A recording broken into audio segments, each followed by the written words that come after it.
Hi everyone! Today I'm going to show you how I'm coloring which way is the candy stamp set with the no line coloring technique. I am using Copic, but you can use any kind of markers to do this. However, that brush nib really helps getting those details down. I'm starting by stamping this on some Copic paper. This is the Make It Crafty cardstock. I'm stamping with Desert Storm ink by Memento because it is Desert Sand ink, sorry, by Memento, because it is Copic friendly and it is very light, so it can be hidden and you get those no line technique. If you're wondering how I'm doing the eyes, I do have a separate video on that, and I will try to remember to link it in the description down below. I am using only Copics for all of the details. I do use the white gel pen a little bit to add a little bit of shine to her eye and her lips, I think, or nose, some of those. But yeah, so I started with her eyes. I did the thing I have done with the stamp set is that I have enlarged her pupils a little bit.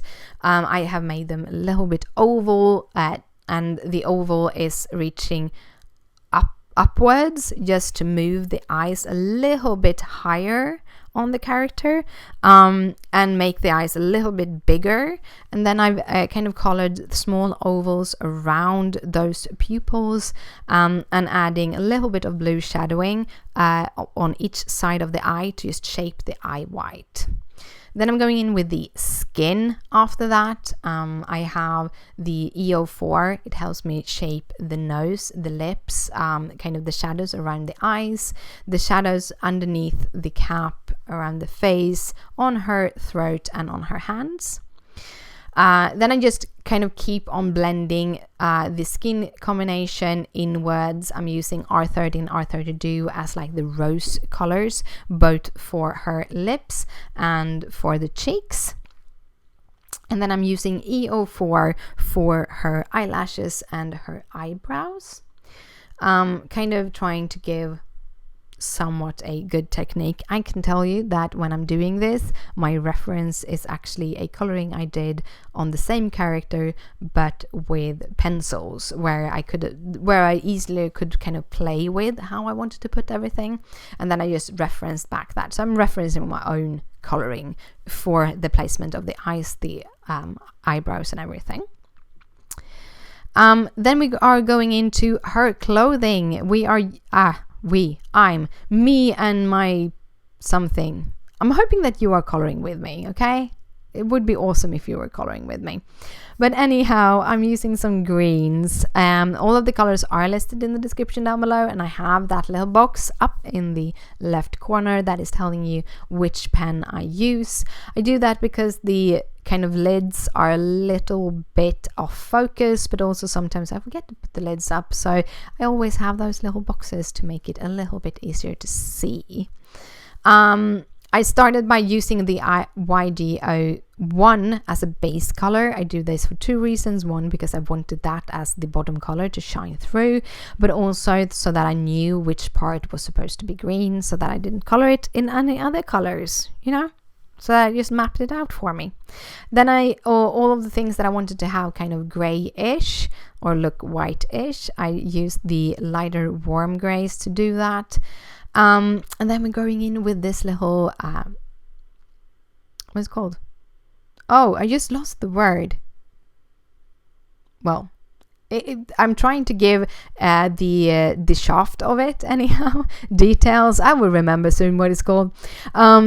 But I'm trying to give it a little bit of extra detail with the E44. I ended up feeling that it was a little bit too detailed. So I will be layering colors over and over and over again onto this. And I really liked how it came out doing this. Before, I would have quit about here.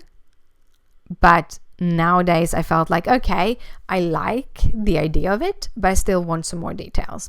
So I took the E455 and added some more strokes, discovered that it was a little bit too light, so I took the E57 to adding more strokes, very teeny tiny ones, and just small pieces. And then to tone it down, I'm going over with the E42 on top, and then E43 again on the shaft, and ended up getting a pretty decent looking one. Yeah. And then I'm going in with the oranges, and again I'm mapping the colors up, and I'm doing that because I really wanted to figure out which part would be orange. I kind of knew which part I wanted to have orange, but I wanted to make sure that I don't forget to kind of shade them and such. So I'm going in with the wire 16. This also gives it a cohesion already from the beginning, so whatever colors I use on top, they kind of will coexist a little bit better. I'm using the E18, E08 and E09 in that order. The E09 is actually a little bit lighter than the E08. This is one of those colors that kind of isn't really following the number story that Copic has set up. The E09 is a little bit of a redder, a little bit of a lighter color than the E08.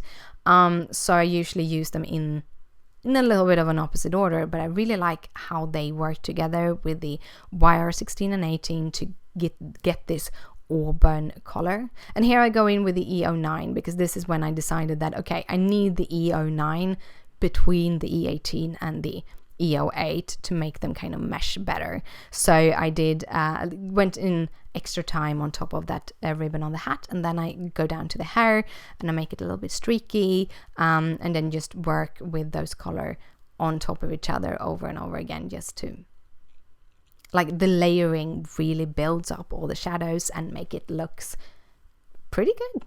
I'm a little bit proud of this. Sometimes I'm a little bit proud. So I have a couple of questions for you guys, because I want to know, do you enjoy that, or do you like that I separate the coloring and the card making videos? Does that make it easier for you to kind of choose what you want to watch, or do you watch both of them? Do you like that that means that the videos are a little bit shorter by separating them into two different videos? And also I really want to know what you want to see in the future from me. I got a couple of examples from the blending video that I did last week or the week before, there around, that I'm going to implement in the future. They take a little bit longer. Those kind of videos take a little bit longer to plan. So, but I have started planning them. But I would like to have even more ideas if you have them. I do have ideas to do, but I also want to kind of make your ideas work. But yeah, let's head back to the coloring. I'm going to talk about the black.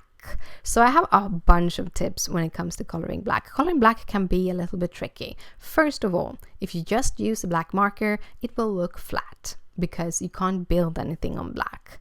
So most people say don't use black at all, just use the grays to build up black. However, I really like having that deepest, darkest as a pure black, either the 100 or the 110. I use both of them kind of intermingly. Depends on which one I grab first. But then I use one of the grays. This time I wanted to go with a little bit of a warmer tone. I felt it would work with the reds, that they would play off each other really, really good. So I'm using the W's, the warm grays. I start by doing the darkest shadows in the 100, and then I do go from there to the W10, W8, and my lightest color is always W6 when I do blacks. I did use the W4 to map out where I want the highlights, and this is because with the highlights you need to leave them, and sometimes I forget that. So by having that gray lines, I know that I shouldn't go over them until I'm on the W6. But one of the other things to make black look really good is to actually layer it. Do first one layer and then do a second layer on top of it, just to give it that extra dimension. That's my two biggest tip on coloring black, because coloring black can be really tricky. So we're heading over to the kitty. It's going to be a black kitty, of course. I'm using the same colors all through. All of these stamps are colored with the same colors that are on the witch. Every one of them. And that is because I wanted to keep a very cohesive look on the card. So I actually chose colors on the witch that would work on the rest of the characters. That is why I have an auburn hair and the auburn inside of the cape, is because I wanted that to kind of reflect the pumpkins.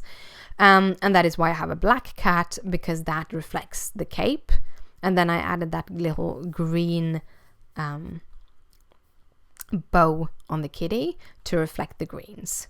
I am going to color a frog, but the frog never ends up on the card, and that's mostly because I like having choices when I put the card together, kind of trying to figure out which things go together. And then if you just color things that you think, oh, these will work, and then when you have made your card, you fixed your background and everything, and you put everything together and you see, okay, this stands out, then you have to bring out all your coloring stuff again and do all of those things.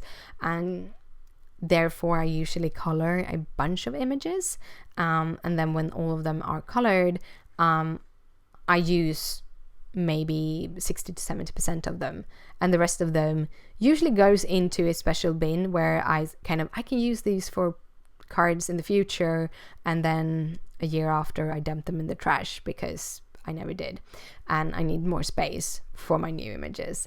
However, I do learn a lot from the coloring, so for me, I don't mind doing all of that extra coloring anyhow.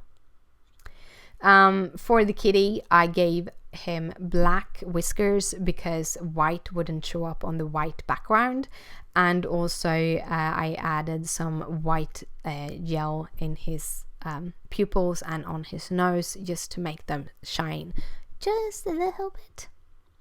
For the frog, I'm using the same greens again. I'm using the darker trio for the frog itself, and then I'm using the YGO1 and the YGO5 on his tummy, just to make that stand out a little bit, but still be very, very cohesive with the rest of the image.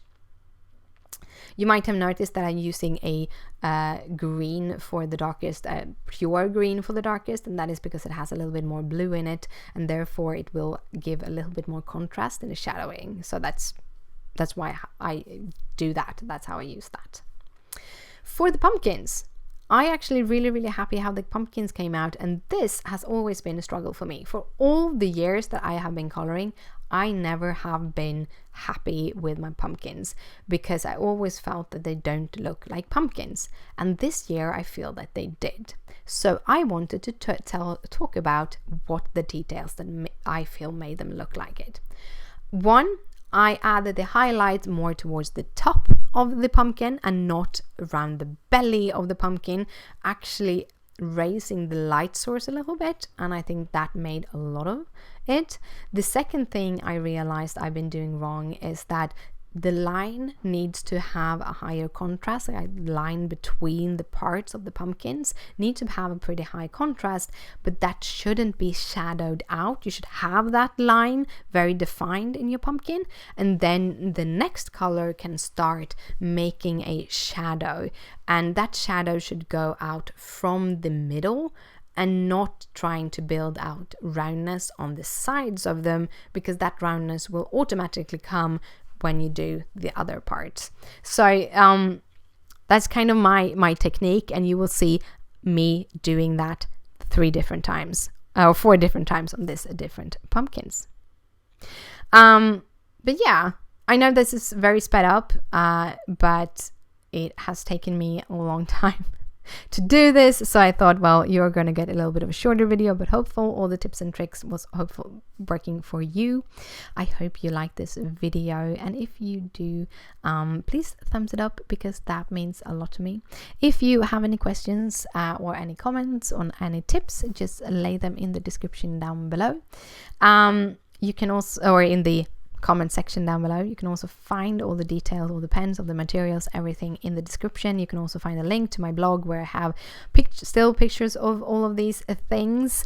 And thank you again for watching. If you want to see more like this, hit that subscribe button, and I will see you later.